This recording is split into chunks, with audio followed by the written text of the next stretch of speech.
What is meditation to you?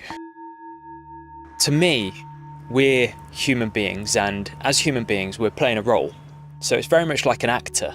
If an actor got selected to do the part in a film, but the actor, after so many years of playing the role, actually forgot who they were before they became the actor.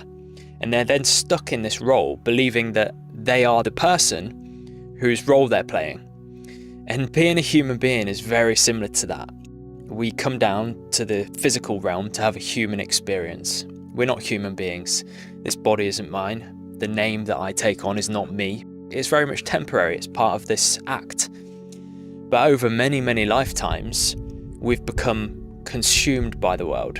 We've become attached to the world, and we've actually forgotten who we were before we became a physical being, before we experienced this human existence. But at some point along the journey, quite often it's when people will reach a point of immense hardship and suffering, because oftentimes we don't strive for change until we feel deprived so much of something. Often for people that is peace and comfort and contentment. That's when we start pursuing this goal really of understanding who we really are beyond the mind and body.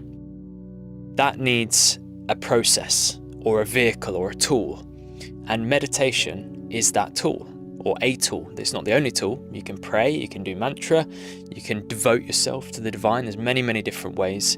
But meditation is a tool to help you close that gap of, I don't know who I am, and I want to forget for a period of time who I think I am, and delve deeper into the abyss and start to experientially understand who I am.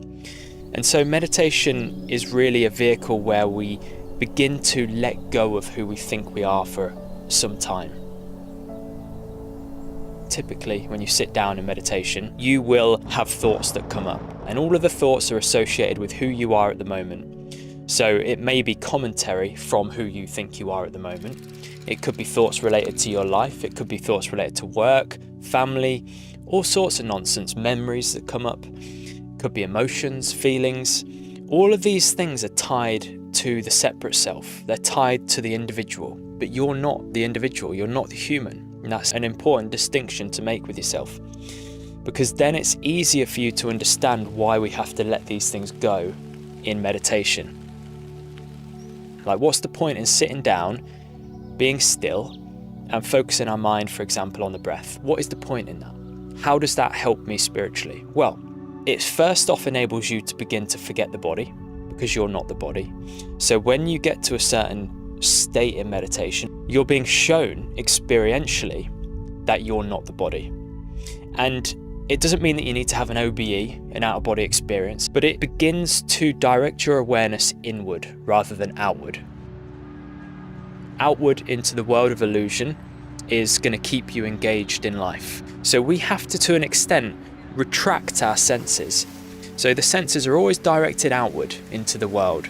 So in meditation, we do the opposite. We close our eyes. We keep the body still. We don't become consumed by the thinking, because all of the thinking generally is associated with the world.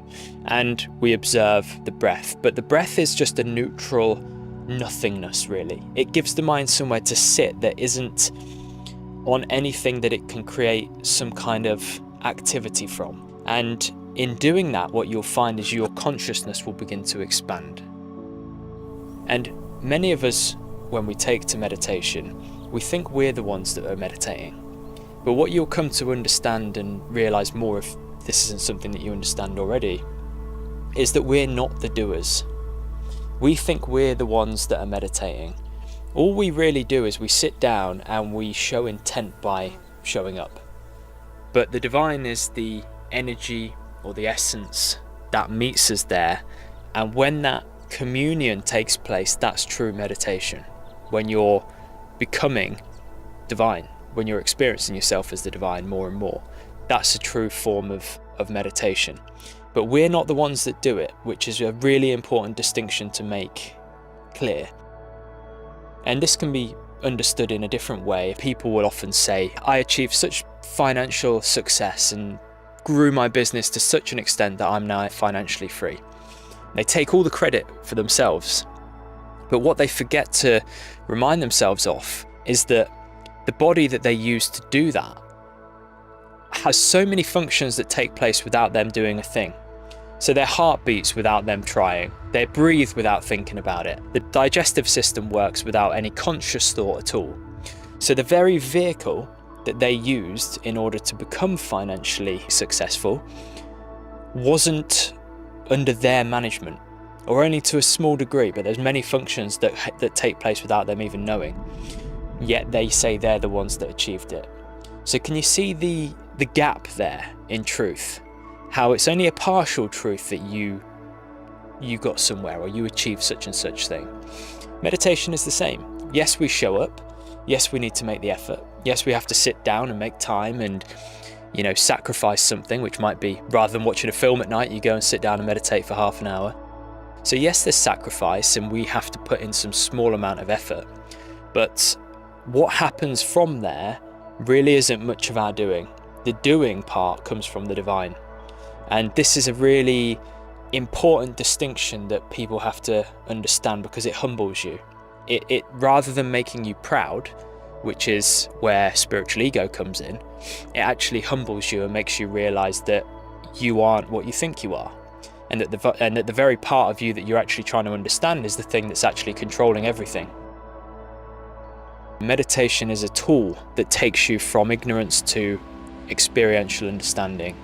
And it is a vehicle to take you out of this role of an actor that you've become consumed in, and I've become consumed in, and allow us to remember and experience who we really are. So eventually when we get to the point where we say, I'm now back in the role that I was always in, and the role that I thought I was, i.e. the human being, is now just something that I do as a job. It's now just something that I do as my acting role, but I'm not it.